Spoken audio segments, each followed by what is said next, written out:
Welcome to another Good e-reader video. This is Marcus. And this is Peter. And today we're going to unbox the new Kobo Vox e-reader. This is the brand new full color tablet e-reader hybrid from Kobo.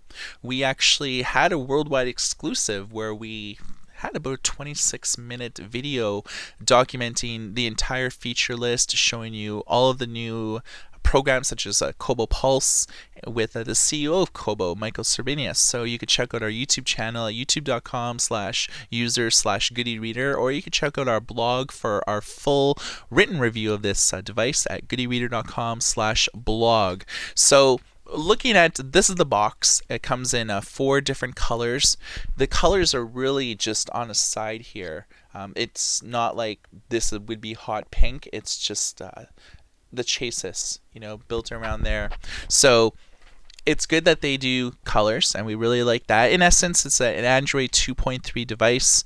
It is 7 inches, and it uses actually the same screen technology that airline pilots use in their instruments. You figure you're cruising above the clouds, you see a lot of direct sun, and you need to be able to read your instruments without the sun interfering with it. So this is the same type of screens that Kobo's using on here. It was a rainy day in Toronto when we were there, and we were unable to test it in the sun. It's also a very rainy day in Vancouver, so we're also unable to test in the sun. But stay tuned to our YouTube channel. We will do this in short order. Alright, so let's crack this open first time. This was released today, so we have one of the first copies here.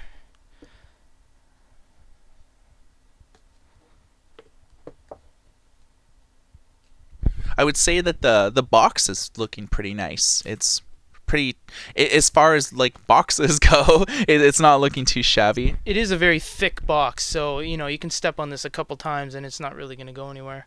Alright, looks like we see the device first, but we will of course leave this till the end. So let's see the box contents first.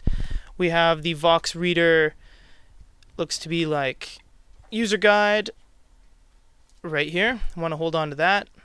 Welcome to Kobo. Give you a little bit of info, little special offers and all that. Win a $2,000 travel voucher. I want to win a trip to Europe. Yeah, why not? We have our very nice Kobo Read On stickers, so don't know where you want to put those, but I'm going to put them all over your face in a minute. I'll stick them on my ride, so when I ride around town, people know I read Kobos.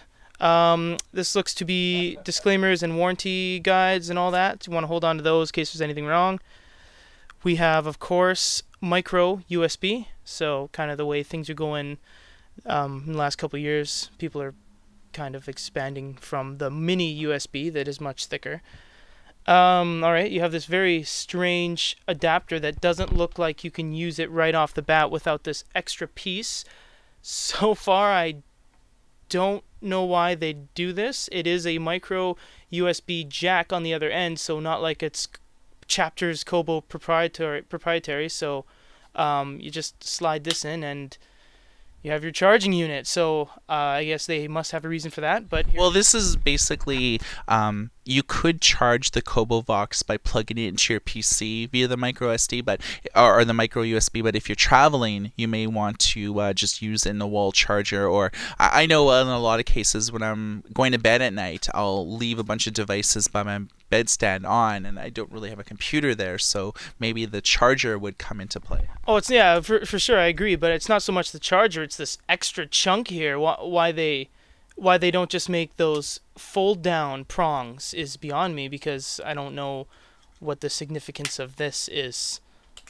Maybe they did it so maybe they're going to be selling international versions of it. I think, because we bought this in Canada, this is obviously like a North American standard, but maybe Kobo is going to be able to introduce a European variant of it. Exactly, that is actually a good idea, because they do have European jacks, Chinese jacks, Australian jacks, and they are all different. So by leaving this open, I guess, yeah, you do have a lot of customization when you go buy different heads from Kobo. So yeah, that's actually a good idea. So let's get over to the device. Okay, I can kind of see what they mean by anti-glare. It's not quite like a mirror. You can see my hand in the reflection. It's not quite like a mirror. It does get a little bit diffused. So that's, I guess that's good so far. So let's experience the device first. You get kind of a piano black at the front. And as Marcus said, the jet black would be on the back or the side here. So, or whatever color you have, be it jet black, green, hot pink, or light blue, I believe they call it. So on this side you have your micro SD slot. You also have volume up and down. The micro SD incidentally could be upgraded to 32 gigs, and the device has 8 gigs of internal memory. Exactly. On the bottom you get your headphone jack and micro USB for data transferring and charging the device, pretty standard. Nothing going on this side. Looks to be like you have a top left or top right speaker depending on which way you're holding it. And yes, let's power this on via the power button. Hopefully we got some juice in here.